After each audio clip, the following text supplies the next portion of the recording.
Thank you, everybody. Thank you.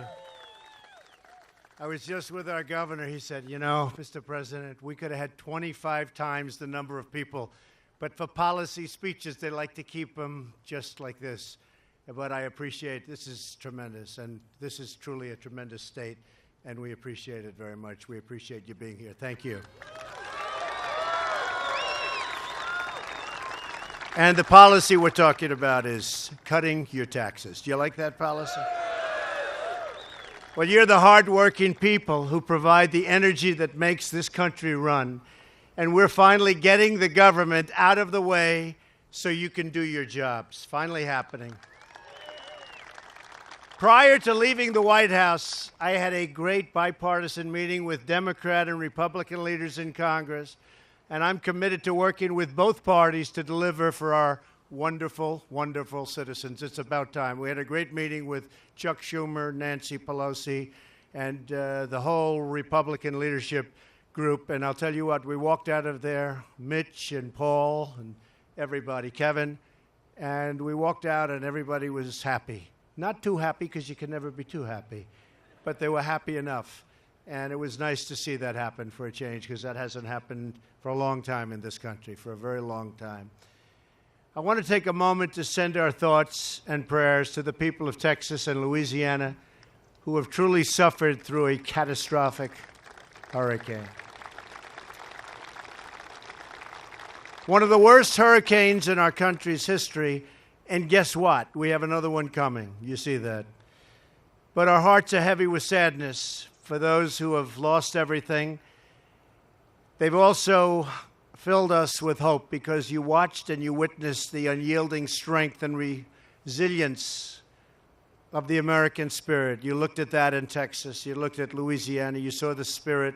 You saw the spirit of so many other people coming from all over. It was a great thing. I was there twice, and I will tell you, the people were absolutely incredible, what they've gone through. You would not believe this could have happened. And I know you have a little bit of a drought. They had the opposite, believe me. You're better off. You are better off. They had the absolute opposite. The compassion of our citizens and the courage of our first responders makes us all very proud to be an American.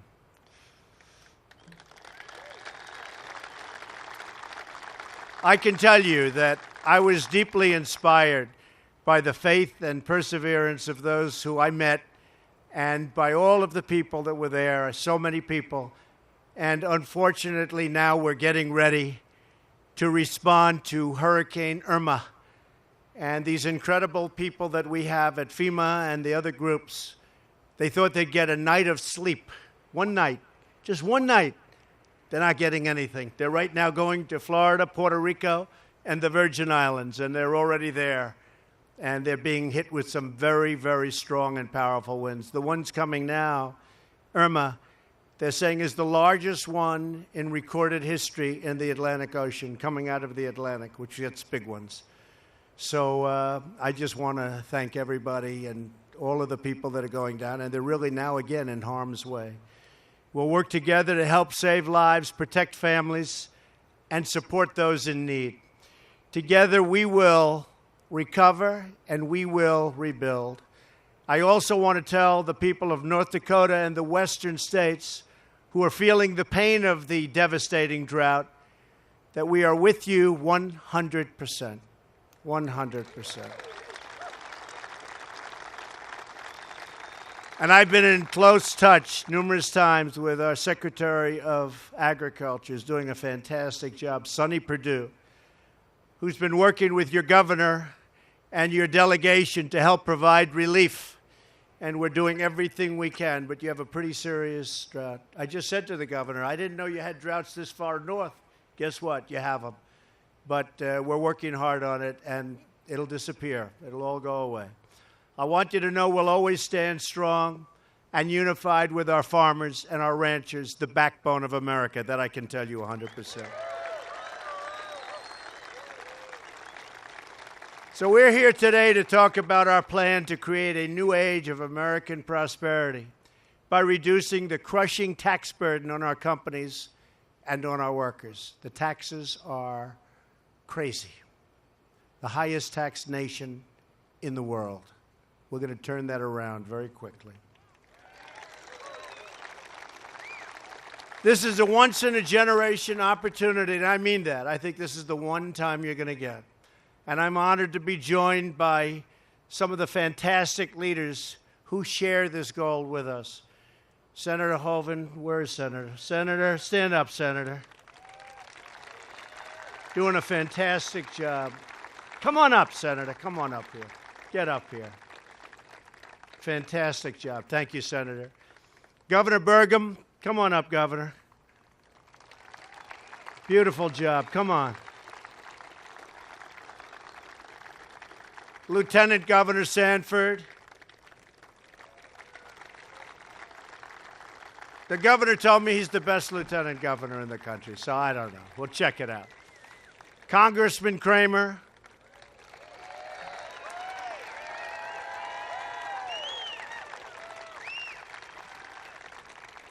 Senator Heitkamp. Senator, come on up.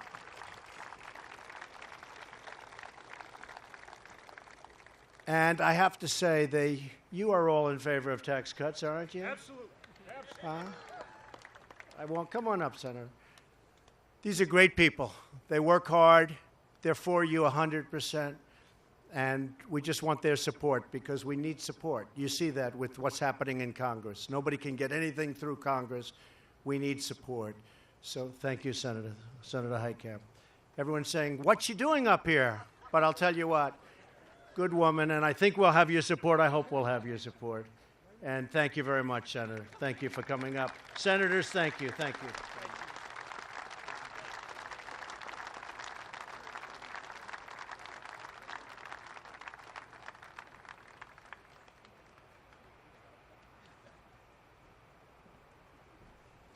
They're all in good company together.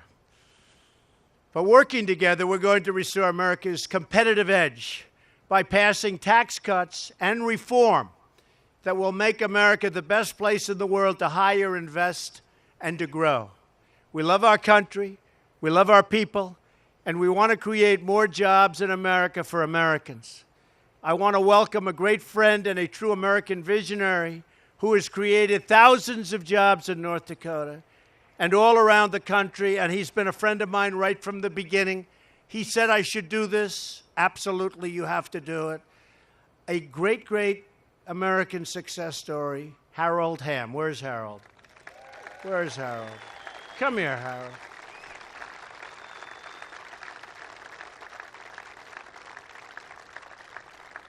Thousands and thousands of jobs. You know, Barry Switzer was up in my office, and I never heard this, Satan. You probably have heard this, but Harold was a little bit late, and Barry was talking to me. Barry's a great guy, great football coach. I think he won a Super Bowl and a college #1, right? And we were talking about Harold, who's a great friend of his. He said, you know that guy, Mr. Trump? That was before I was president. He said, that guy, these companies spend billions of dollars, and they're looking for oil. They don't find anything. Harold Hamm, he puts a straw in the ground, and oil flies out. That's why he's rich, I guess. Anyway, Harold, thank you very much. You want to say something? Go ahead. You find oil in North Dakota and the Bakken. Yeah. Thank you, Harold. North Dakota is an inspiring example of the amazing things that are possible when we unleash the genius of American innovators, unite the red tape, and I'll tell you, and we have to unite everything, and all that red tape becomes beautiful when you get rid of it. And we're getting rid of, are we getting rid of a lot of red tape, by the way? And we unlock the extraordinary potential of our great American workers. North Dakota chose to embrace American industry and the American worker, even when many in Washington wanted to tax and regulate your industries totally out of existence. And you knew that. You've seen what's happened over the last number of 8 months. You've seen what's happened. Big difference. Today, families have new jobs and new hope because of the vast energy wealth that you brought to life right here. you understand the vital truth. Washington has no right to shut down energy production because America's energy wealth doesn't belong to the government. It belongs to the people.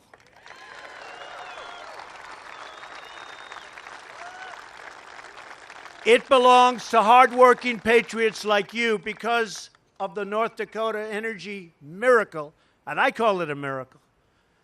Today, this state has the lowest unemployment rate of any state in America, nearly half the national average. I want all of America to be inspired by what's happened in North Dakota and the North Dakota example. This state is a reminder of what can happen when we promote American jobs instead of obstructing American jobs, which has been happening, believe me.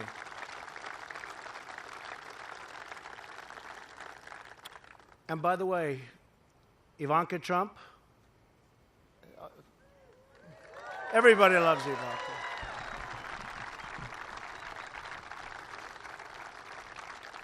Come up, honey. Should I bring Ivanka up? Come on.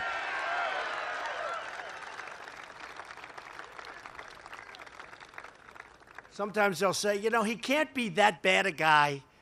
Look at Ivanka. Now, come on up, honey. She's so good. She wanted to make the trip. She said, Dad, can I go with you? She actually said, Daddy, can I go with you? I like that, right? Daddy, can I go with you? I said, yes, you can. Where are you going? North Dakota. I said, oh, I like North Dakota. Hi, honey. Say something, baby. Hi, North Dakota.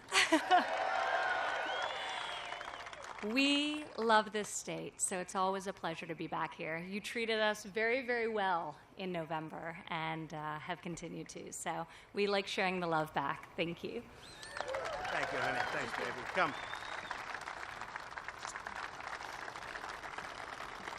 And she means it, believe me. Since my very first day in office, I've moved a record pace, and really we have gone at a record pace, to eliminate the barriers that have been holding back our economy. You've seen it. So many jobs, stock markets at new highs. We're getting rid of one job-killing regulation after another. We've lifted the restrictions on shale oil. We've lifted those restrictions on energy of all types. We're putting our miners back to work. We've canceled restrictions on oil and natural gas. We've ended the EPA intrusion into your jobs and into your lives. And we're refocusing the EPA on its core mission, clean air and clean water. That's what I want, clean air. Think of it. We talk about the environment. I want beautiful clean air, and I want crystal clean water, right? That's what we want. In order to protect American industry and workers, we withdrew the United States from the job-killing Paris Climate Accord. Job killer. People have no idea. Many people have no idea how bad that was. And right here in North Dakota, the Dakota Access Pipeline is finally open for business.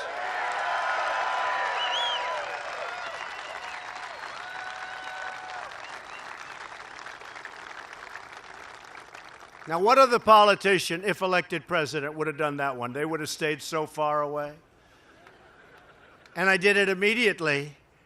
And I didn't even do it in that case for jobs. It was the right thing to do. And that is flowing now beautifully. So it was the right thing to do. We opened it despite so many people that were on the other side, calling and asking for this not to happen. Please, we don't want it to happen. I said, why? They didn't know. There was no, they just didn't want it to happen. So I did that. I also did Keystone. You know about Keystone. Another one. Big one. Big. First couple of days in office, those two. 48,000 jobs. Tremendous, tremendous thing. I think environmentally better. I really believe that. Environmentally better. So I'm keeping my promises to the American people. I do what's right. That's all. I just do what's right. I don't think about it. I do what's right.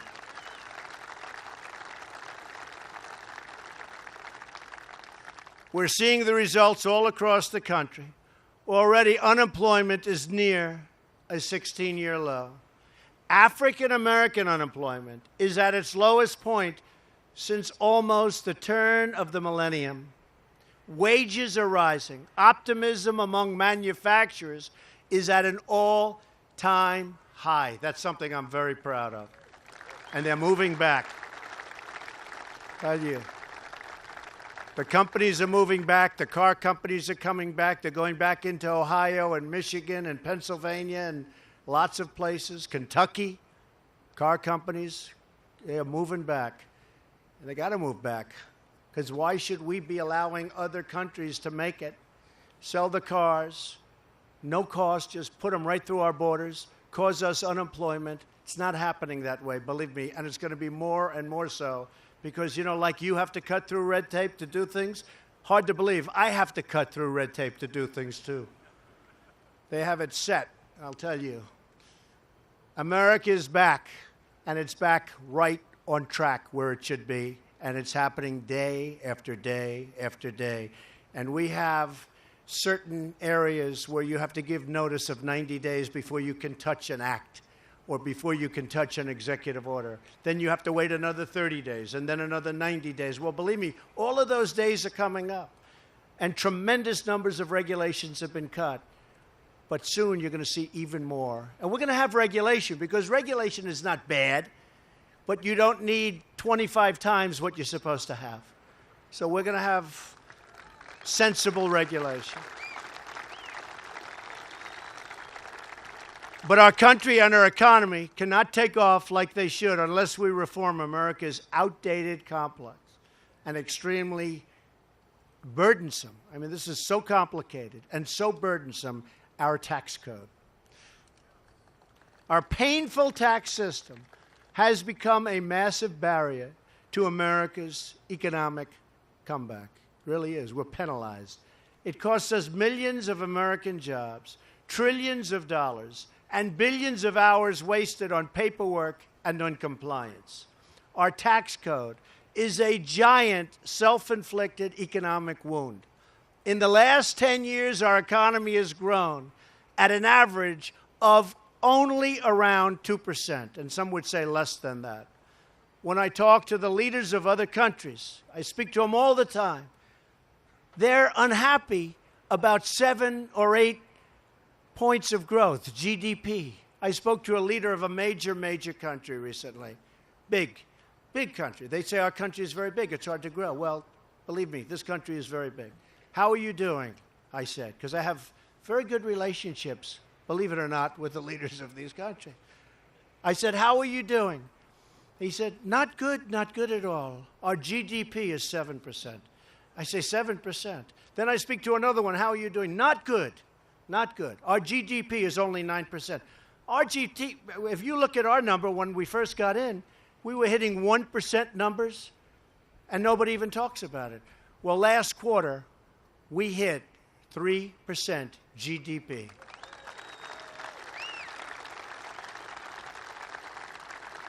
And I'll tell you what, a lot of that had to do with the cutting of the regulation, and I think a lot of it had to do with optimism. There's a lot of optimism now. People are starting businesses that they had no idea they were going to start a year ago.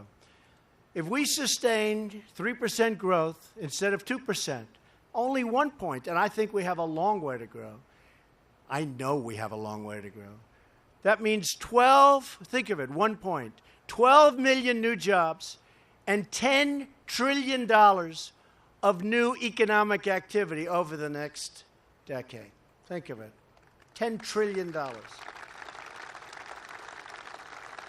And if we ever went to 4%, think of that, or 5%, or 6%, let's see what happens. They were all sort of smiling when I said 3%. I must say we hit the number faster than I thought. But we hit 3% last quarter. If we want to renew our prosperity, restore our opportunity, and reestablish our economic dominance, which is what we should be doing, then we need tax reform that is pro-growth, pro-jobs, pro-worker, pro-family, and yes, pro-American.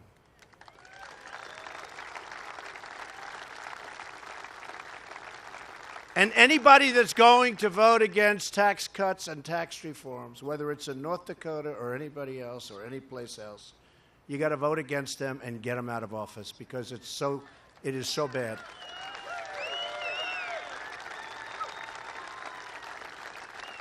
This is not a close one. My administration is working with Congress to develop a plan that will deliver more jobs, higher pay, lower taxes for businesses of all sizes and middle-class families all across the nation. So it's not only business taxes, it's middle-income families, it's families at every level, tax cuts. Our tax plan represents a sharp reversal from the failed policy of the past. America's high tax rates punish companies for doing business in America and encourages them to move to other countries. That's why you see in so many states, including here for a period of time, now people are starting to stay and companies are staying. They'd leave for Mexico and for other places, just routinely. Well, we've stopped it and we are stopping it. We're not going to let it happen. There has to be a price to pay when that happens, when they let our people go and that happens, and they think they can sell the product right back into the USA. There's going to be a big price to pay, and there has been, and that's why you're seeing a big change. These Washington policies have pushed industries and companies offshore, who then import their goods back into America and lay off their workers in the process. We end up with nothing. Not going to happen. My administration strongly rejects this offshoring model, and we've embraced a new model. It's called the American model. Very simple, the American model. Under the American model, we're reducing the burdens of our businesses as long as they do business in our country. We want them to do business made in the USA. We want them to do business in our country. We want our companies to hire and grow in America, to raise wages for American workers, and to help rebuild our American cities and towns. That is how we will all succeed and grow together as one team, one people, and one American family. It's love, one American family.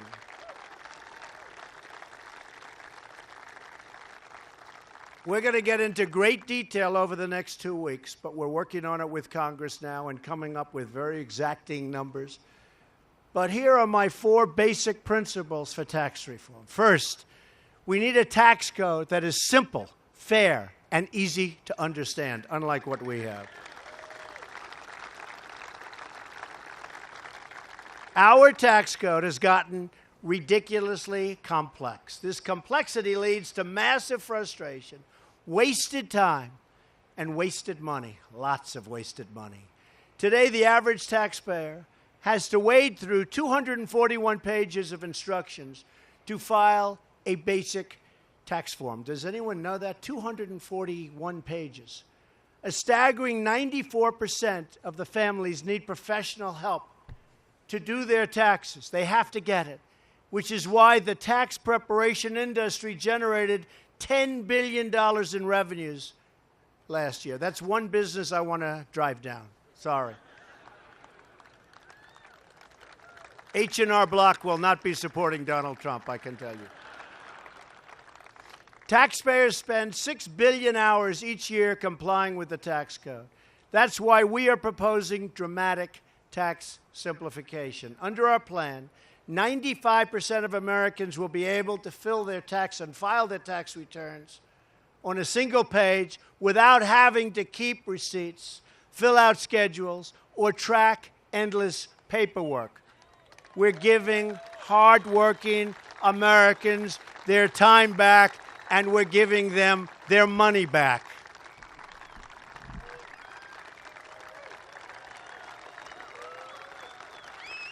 Thank you.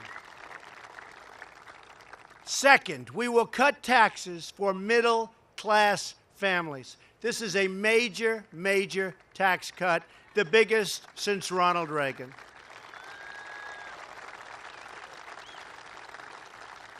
The pipe fitters and plumbers and nurses and police officers, all the people like you who pour their hearts into every penny earned, in both the offices and oil fields of America. You're the ones who carry this nation on your back, and it's time for you to get the relief that you deserve. It's enough. It's enough. That's why our tax plan will reduce taxes for our middle class and allow them to keep more of their own money, keep that hard-earned money where you can spend it the way you want to spend it, or guess what? You can also save it. Nothing wrong with that. But it's your money, not the government's money. So we will provide tax relief to middle-income families through a combination of benefits, such as raising their standard deduction, increasing the child tax credit, and lowering tax rates substantially. Third, we need a tax code that restores our competitive edge so we can create more jobs and higher wages for American workers. Our plan will provide tax relief to businesses of all sizes, and we will cut the business tax rate as much as possible. Ideally, we would like to bring our business tax rate down to around 15%. That's a tremendous drop.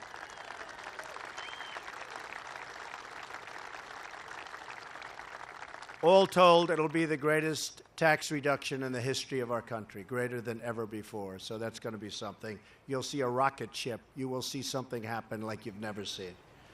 But we'll also dramatically reduce the tax rate for America's small businesses, which have created more than 60% of the new private sector jobs in the recent past. Tax relief is on the way for millions of sole proprietors, LLCs, and partnerships who report their income to their personal, and they do this, they put it on their personal tax returns. People think of it as a business, but it's on their personal tax returns. Those people with those businesses will be tremendous beneficiaries.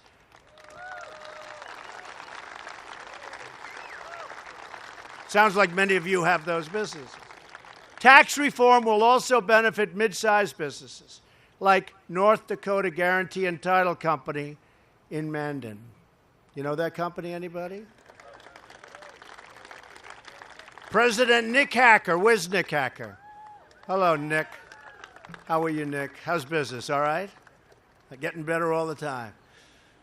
He says that he spends a fortune on accountants to navigate our complicated tax system. We know the feeling. Everybody here knows the feeling. Like millions of other American businesses, he would much rather spend that money on higher wages for his 140 employees. Workers in energy sector. Thank you. You have a lot of friends here, Nick. The workers in the energy sector will benefit enormously as well. North Dakota State Senator Jessica Unruh. Where's Jessica? Where's Jessica? Hello, Jessica. Congratulations. Doing a good job, right? That's what I hear. Who's also an environmental specialist, says lower business taxes will be a catalyst for energy companies to hire countless of new American workers. So important. We will also protect small businesses and family farmers here in North Dakota and across the country by ending the death tax.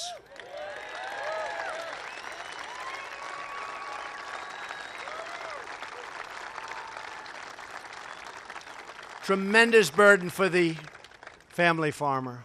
Tremendous burden. Thank you. Appreciate it.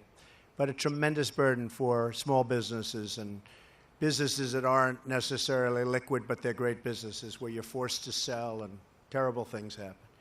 Here with us today is Julie Ellingson, a fourth-generation cattle rancher and a mother of 5 from Bismarck. Where is Julie? Hello, Julie.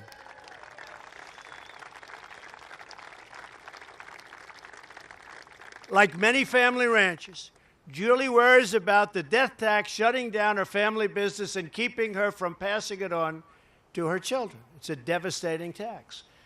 Julie, we are not going to allow the death tax or the inheritance tax or whatever you want to call it to crush the American dream. I'm not going to let it happen, so fighting hard.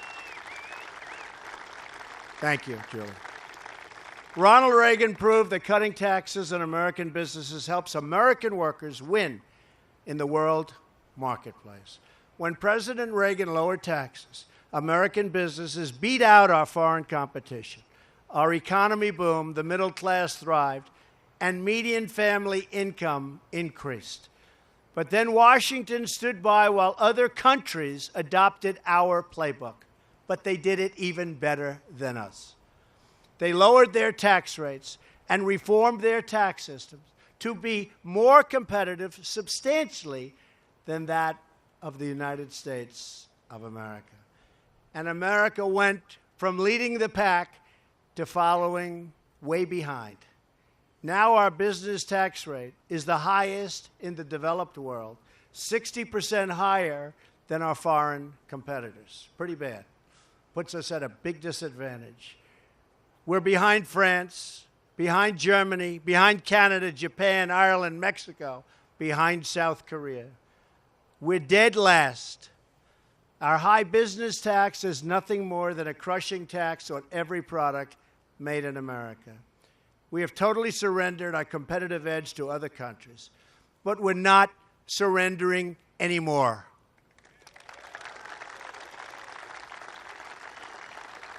We're going to reduce the tax rate on American business so they can keep our jobs in America, create jobs in America, and compete for workers right here in America, meaning higher wages for workers and greater profits for companies. It's finally time to give the American worker a pay raise. That's what we're going to do. And finally, we must bring back trillions of dollars in wealth that's parked overseas and just can't come back. Our tax system penalizes companies that bring wealth they have earned overseas back to America. As a result, corporations have parked trillions of dollars in foreign countries, money that could be and should be brought back into the United States where it can be invested in American companies, in American jobs, and American workers. Our tax plan will give these companies a chance to bring back these funds and bring them back and spend it in cities and towns all across our country. The numbers you're talking about are staggering.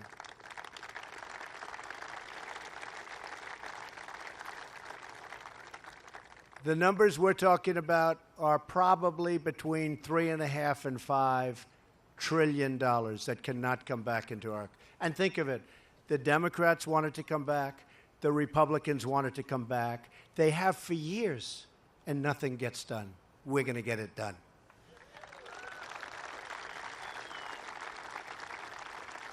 We're going to be switching from a worldwide tax system that encourages companies to keep their funds offshore to a territorial system that encourages companies to bring their profits back home to America where that money belongs. It is our time to invest in our country.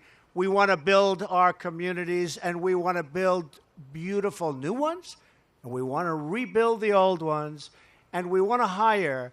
And you may have heard the term once or twice before. The fact is, we want to, just like that beautiful man's hat, we want to make America great again. Good hat.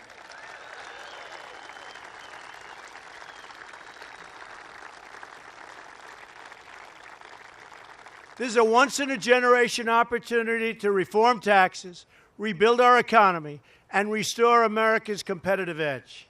History has proven time and time again that there is no power on earth more awesome and unstoppable than the will of the American people. You saw that on November 8th, believe me. You saw that on November 8th. If you demand it, and if you call up people in Congress, good people, sometimes maybe not the right intention, but good people, Congress will deliver on it because they have no choice. So you have to call your congressmen, you have to call your senators, you have to make sure that they do what they have to do. And believe me, we haven't given up on health care. We haven't given up on health care. We never give up. One vote. One vote. Think of it. One vote. Terrible, terrible situation took place that night. We can't let that happen again. We cannot let that happen again. But we'll get it done one way or the other. But only if you demand it. Only if you, the American people, tell Congress to stop putting party first and start putting America first. Only then will it happen.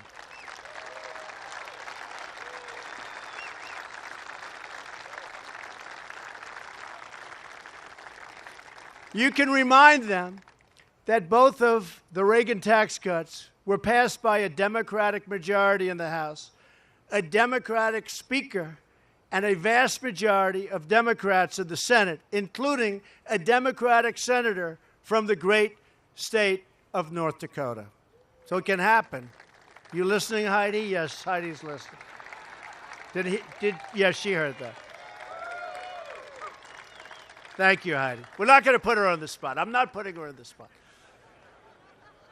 If Democrats don't want to bring back your jobs, cut your taxes, raise your pay, and help America win, voters should deliver a clear message.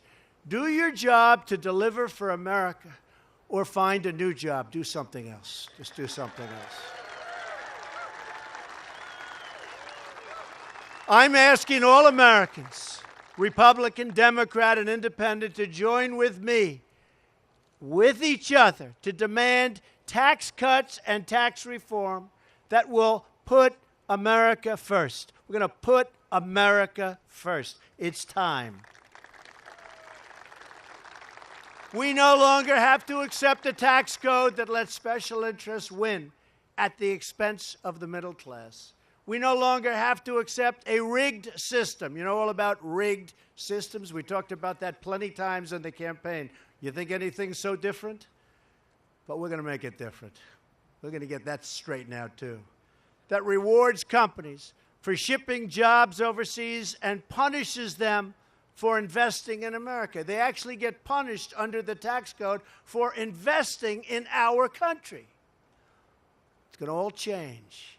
We can heal the self-inflicted wound, and we can reestablish our economic dominance all over the world.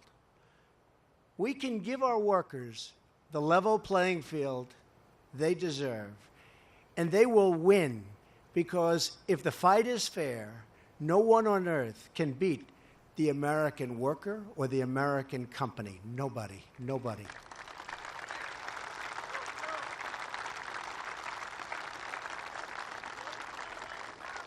When we do, store shelves all across this country, those shelves are going to be so packed.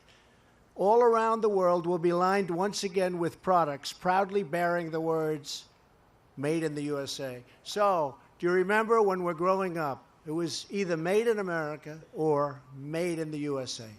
What do you like better? Ready? Made in America, made in the USA. What do you like? You like made in the USA? Seems to be. We should pick one or the other, probably. But we want to have one or the other. I think made in the USA, right? Made in the USA. There was such pride in that label, such incredible pride. And it's coming back again, believe me. It's coming, because the quality of what we do is second to none. If America comes together, if the people speak with one voice, we will bring back our jobs, we will bring back our wealth. And for every citizen across our great land, we will bring back the American dream. Bring it back. I want to thank the people of North Dakota who have been so incredible to me. I have so many friends here. I have so many people that I respect from this incredible state. I want to thank you. I want to say God bless you, God bless the American worker, and God bless the United States of America. And I appreciate you being out here today. Thank you. Thank you. Thank you, folks.